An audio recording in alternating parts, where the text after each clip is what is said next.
नमस्कार। ब्रेक के बाद आपका एक बार फिर से स्वागत। मैं हूं डॉक्टर प्रतीक श्रीवास्तव। हम बात कर रहे हैं केंद्रीय बजट की, अर्थशास्त्र की, आर्थिक सूत्रों की। एक बार फिर मेरे साथ नए मेहमान हैं, कांग्रेस के नेता हैं, प्रवक्ता हैं अनुरोध जैन और पीथमपुर औद्योगिक संगठन के अध्यक्ष डॉक्टर गौतम कोठारी।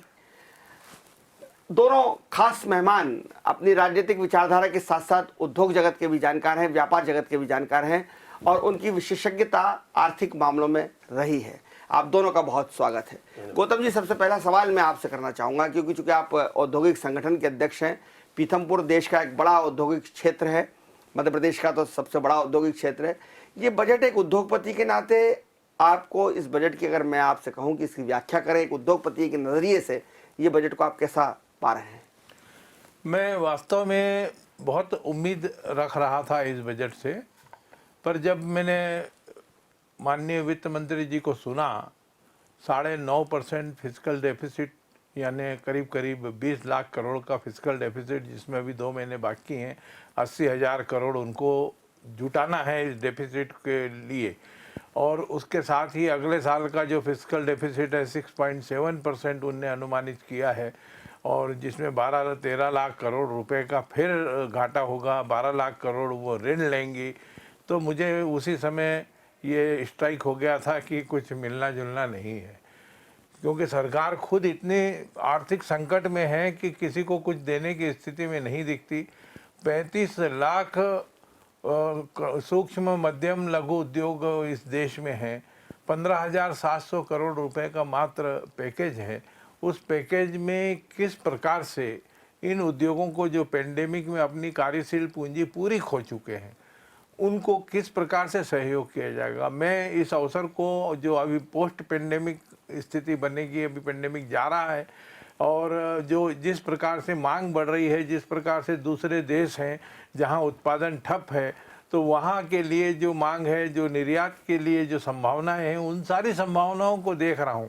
लेकिन साथ ही ये भी देख रहा हूं कि हमारे पास जब तक कि कार्यशील पूंजी नहीं रहेगी, तब तक कि उन संभावनाओं का दोहन हम नहीं कर सकते। 20% सरकार ने लोन एनहेंसमेंट किया था, तो उस समय जो स्थायी दायित्व थे, जैसे किराया है, बिजली है, मिनिमम बिजली का बिल है, पानी का बिल है, और जो खर्चे हैं, सैलरी वगैरह है, उन सब में वो पैसा चूक गया।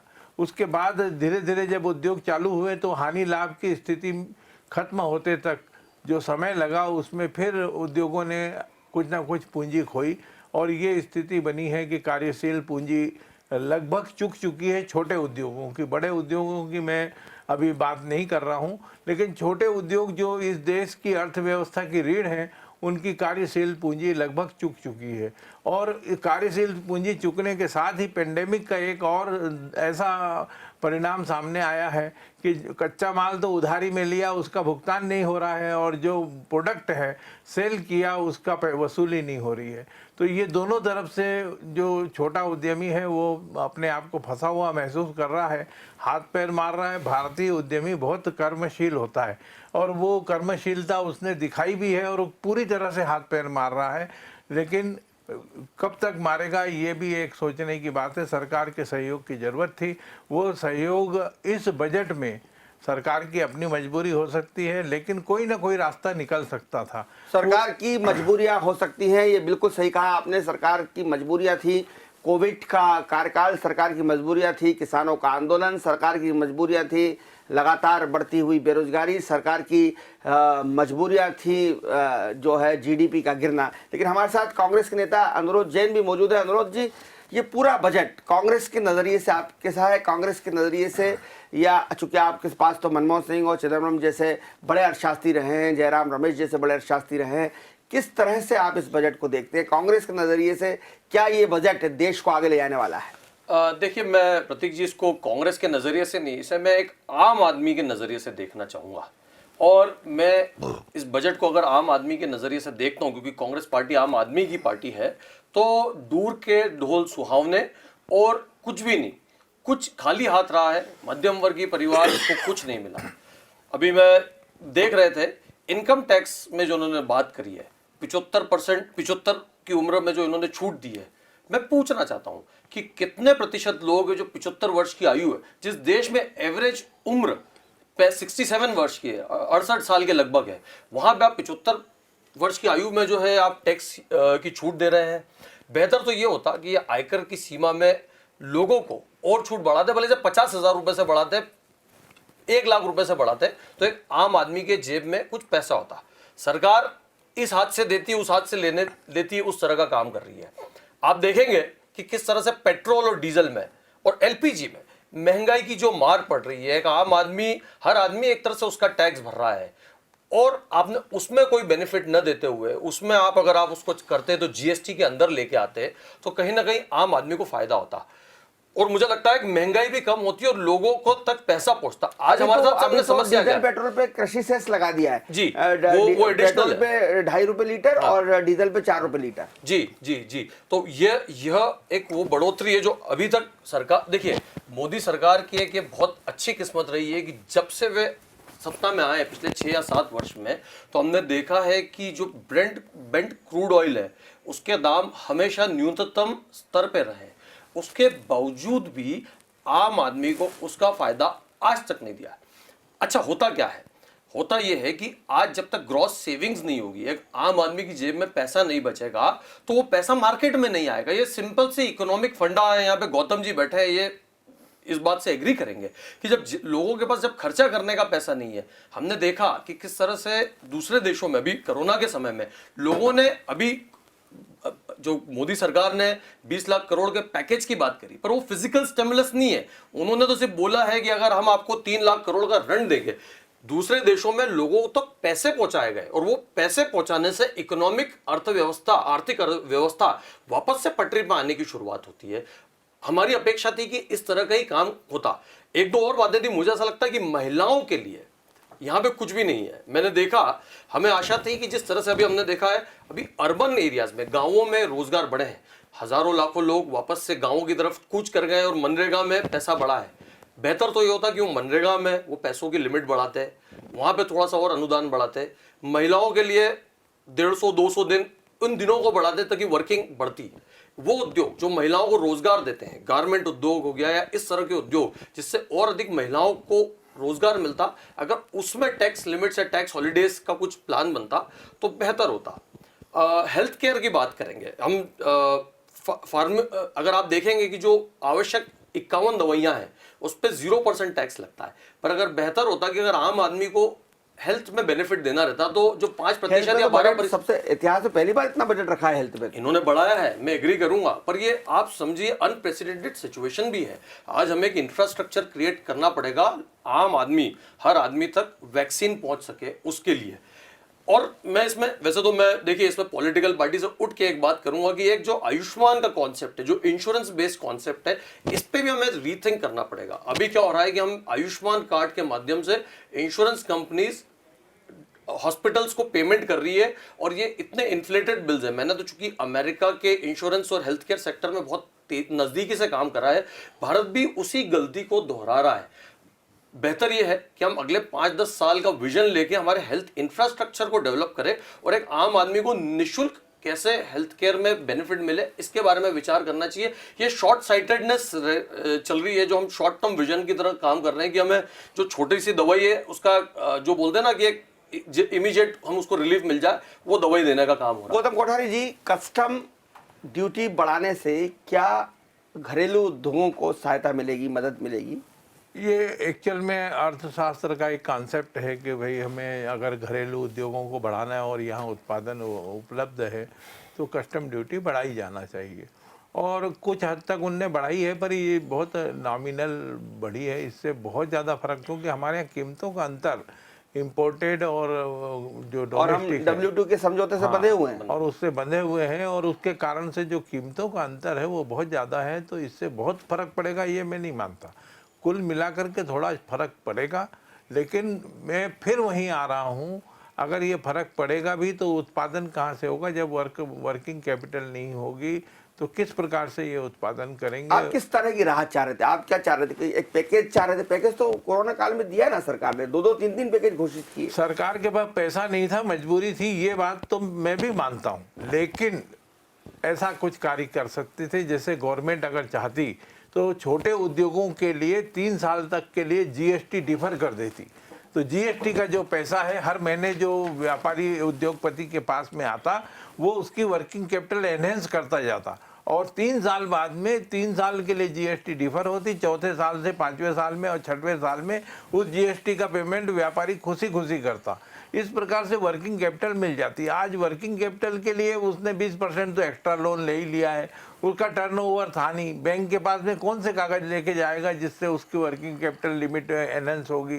तो ये अपनी जगह में ऐसी चक्रव्यूह में छोटे उद्योग फंसे हुए हैं कि उसमें चक्रव्यूह से उनको निकालना बहुत मुश्किल काम दिख रहा है, और उससे निकालना जरूरी है। सर, ये रूरल इंफ्रा फंड में 40,000 करोड़ जो लगाएगी सरकार, या जो इंफ्रास्ट्रक्चर्स में जो सरकार पैसा खर्च करने वाली है, सड़कों पर, मेट्रो पर, रेलवे पर, ये सबका फायदा भी तो उद्योगों को मिलना है ना गौतम जी। देखिए, ये मैं इसको दूसरी तरह से देख रहा हूँ।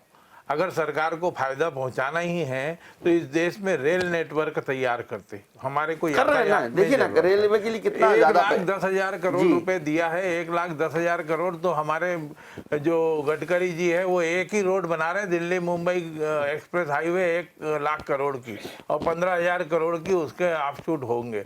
तो ये 1,00,000 करोड़ क्या होता है? अगर हम इस देश में रेल नेटवर्क को मजबूत करते तो हमारा ट्रांसपोर्टेशन चीपेस्ट, बेस्ट और सेफेस्ट होता।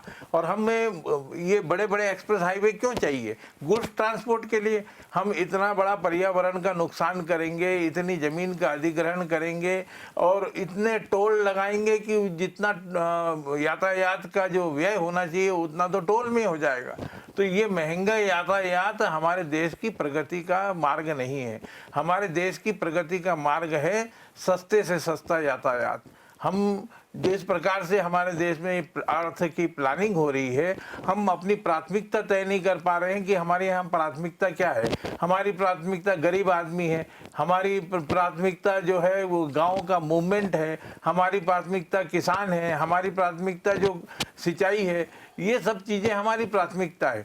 लेकिन हमारी उन प्राथमिकताओं को, उन छोटे उद्योगों को, सूक्ष्म उद्योगों को जो हमारी प्राथमिकता है और जो इस देश की इकोनॉमी की रीढ़ की हड्डी है, उनको अगर हम एक तरफ दरकिनार करके और अगर एक्सप्रेस हाईवे बनाते हैं और उसमें भी आप देखेंगे तमिलनाडु को मिला, बंगाल को मिला, केरल को मिला, असम को मिला, तो हमको क्या मिला? हमारा देश क्या ये 4 राज्यों तक सीमित है? ये इतना बड़ा देश है, तो इससे तो असंतुलित विकास की बात हो रही है। अगर संतुलित विकास करना है तो पूरे देश को देख करके बजट होना चाहिए। अनुराग जैन जी, मैं आपसे बात करूंगा। अभी किसान आंदोलन में आपकी पार्टी, आपके बड़े नेता बहुत ज़्यादा सक्रिय रहे ट्विटर वगैरह पे। राहुल जी और प्रियंका जी दोनों किसानों की बात चिंता कर रही थी। कभी आप स्वामीनाथन आयोग की रिपोर्ट आपने लागू नहीं की। अब नरेंद्र मोदी जी की सरकार, निर्मला सीतारमण ने कहा कि ये जो 1.5 गुना हम करेंगे इनकी कृषि आय उत्पादन लागत से, तो ये तो एक अच्छा काम किसानों के लिए हो रहा है। इसमें आपको क्या तकलीफ हो रही है? देखिए, 2014 में बोला था कि 2022 तक किसानों की आय दोगुनी कर दी जाएगी। आज हम 2021 में खड़े हैं तो बोल रहे कि हमने 1.5 गुना करी है। अगर कर देंगे, बोला है उन्होंने, ऐसा लिखा कर देंगे, हाँ 1.5 गुना कर देंगे। उसमें भी मुझे ऐसा लगता है कि अगर हम वास्तविकता में जो जमीन पे जाके देखें तो डिस्ट्रेस सेलिंग जो होती है वो तो हो ही रही है। धान वगैरह में जो अपने रेट से कहीं कम रेट में बिकती है। तो ये तो स्पष्ट हो चुका है कि भारतीय जनता पार्टी की सरकार किसान विरोधी सरकार है, और सिर्फ बातें हाथी के दांत दिखाने के कुछ और खाने के कुछ और, इस तरह की बात हो सकती है। देखिए, अगर ये वाकई में किसानों की चिंता करते हैं तो मुझे ऐसा लगता है कि कहीं ना कहीं जो प्राइवेटाइजेशन का जो ये सरकार की क्रोनिक कैपिटलिज्म की जो मेंटालिटी है, जो स्पष्ट होता है कि ये जो जितने भी हमारी नवरत्न कंपनियां हैं उनको बेच के बीपीसीएल को बेच रहे हैं, भविष्य में एलआईसी को बेचेंगे। वो एलआईसी जो आपकी हमारी एक ऐसी बुनियाद रही थी कि कोई भी सेविंग्स रहती थी तो हम सब एलआईसी में सेविंग करते थे, इन सब में विनिवेश करके प्राइवेटाइजेशन कर रहे हैं। और ये ठीक है क्योंकि सरकार ने एक अपना टारगेट बना के रखा है कि उनको विनिवेश करके भी एक अमाउंट इकट्ठा करना है ताकि सरकार अपनी प्रोग्रेस स्टोरी को कवर कर सके। लेकिन जहां किसानों की बात आती है, किसानों को न्यूनतम आय मिले ये सरकार सुनिश्चित नहीं करना चाहती। जब जब एमएसपी की बात आती है सरकार उससे पीछे पलट जाती है। गारंटी देने की बात होती है तो वो कभी भी सरकार इंप्लीमेंट नहीं करती है।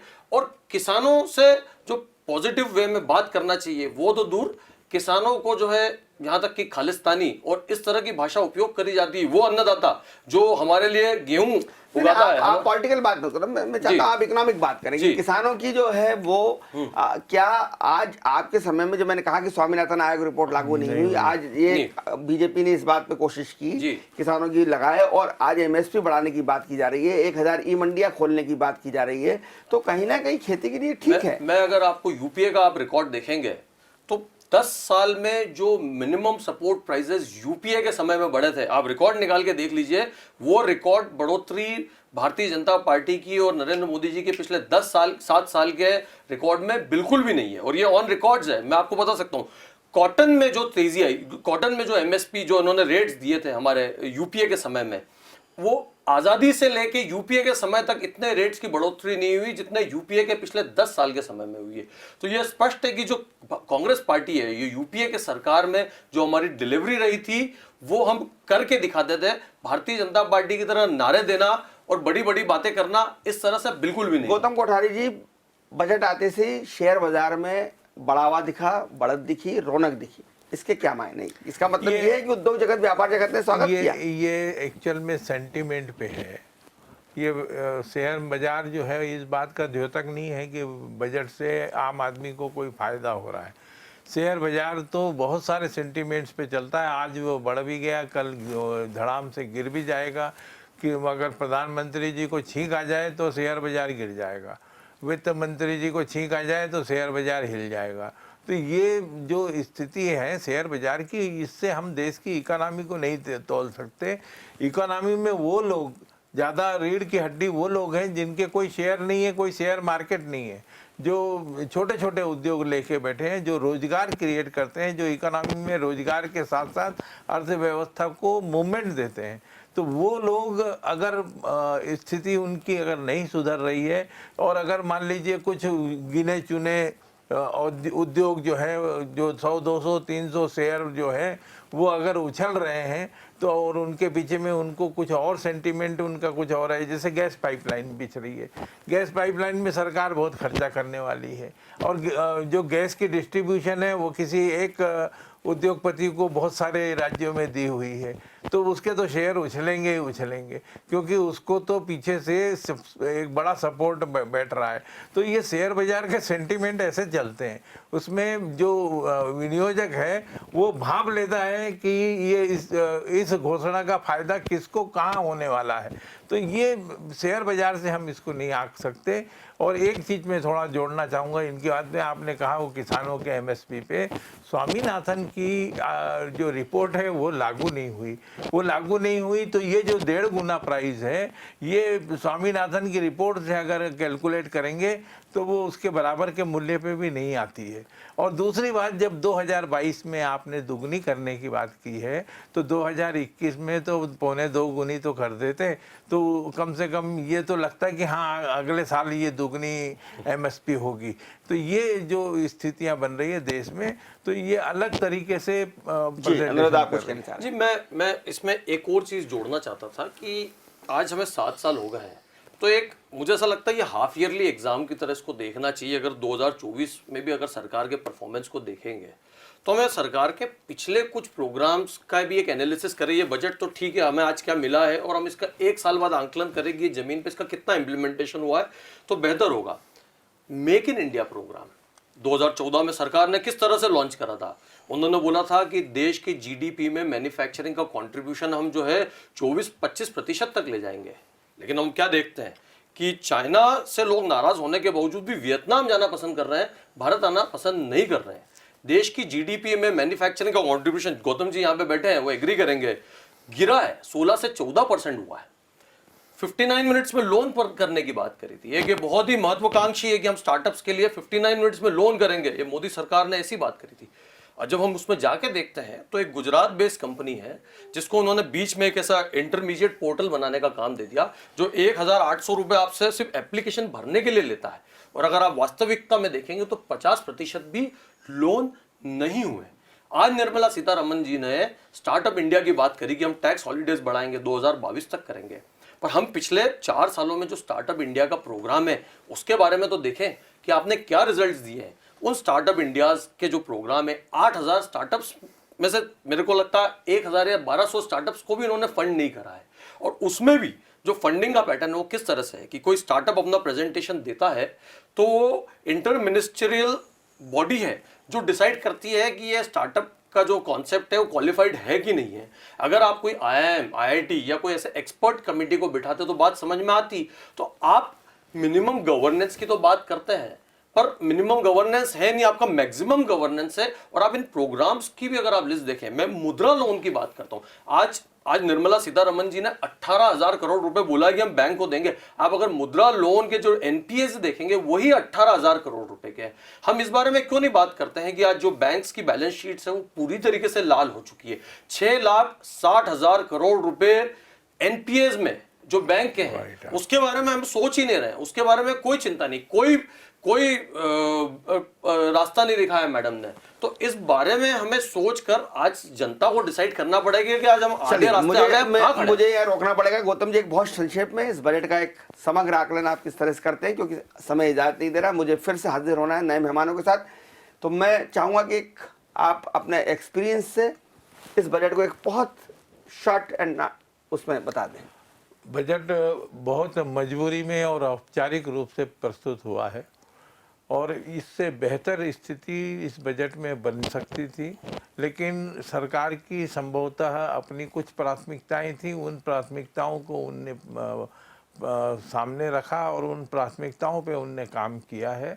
लेकिन ये बजट जो है ओवरऑल जो डेफिसिट फाइनेंसिंग हो रही है, जिस प्रकार से पिछले साल का जो डेफिसिट है करीब 20 लाख करोड़ और इस साल जो 12-13 लाख करोड़ रुपए का डेफिसिट होगा, तो ये जो स्थिति दिख रही है उससे ये स्पष्ट सामने दिख रहा है कि आने वाला समय इन्फ्लेशन का होगा, इन्फ्लेशन के साथ में महंगाई बढ़ेगी और महंगाई के लिए आम जनता को तैयार रहना चाहिए। बहुत धन्यवाद गौतम कोठारी जी, बहुत धन्यवाद जैन साहब, आप दोनों का अनुरोध जी। लेकिन भले ही हमारे विशेषज्ञ इस बजट से उतने खुश नज़र नहीं आ रहे हैं, लेकिन प्रधानमंत्री मोदी जी ने इसे विश्वास वाला बजट, विकास वाला बजट निरूपित किया है और वो कह रहे हैं कि ये बजट बढ़ते हुए भारत का प्रतीक साबित होगा, क्योंकि ये विश्वास और विकास वाला बजट है। तो ये वक्त बताएगा। गौतम कोठारी जी कह रहे हैं कि महंगाई बढ़ेगी आने वाले दिनों में, लेकिन मोदी जी कह रहे हैं कि विकास होगा, विश्वास होगा। तो हम उम्मीद करते हैं कि प्रधानमंत्री की बात सच साबित हो, देश विकास करे, विश्वास में सब रहें। और हम फिर से हाजिर होंगे एक छोटे से ब्रेक के बाद। ब्रेक के तुरंत बाद हम कुछ नए मेहमानों के साथ कुछ नए मुद्दों पर चर्चा करेंगे केंद्रीय बजट पर। देखते रहिए डीजीआरएन न्यूज़, खबरों का सिलसिला जारी है, जारी रहेगा। नमस्कार।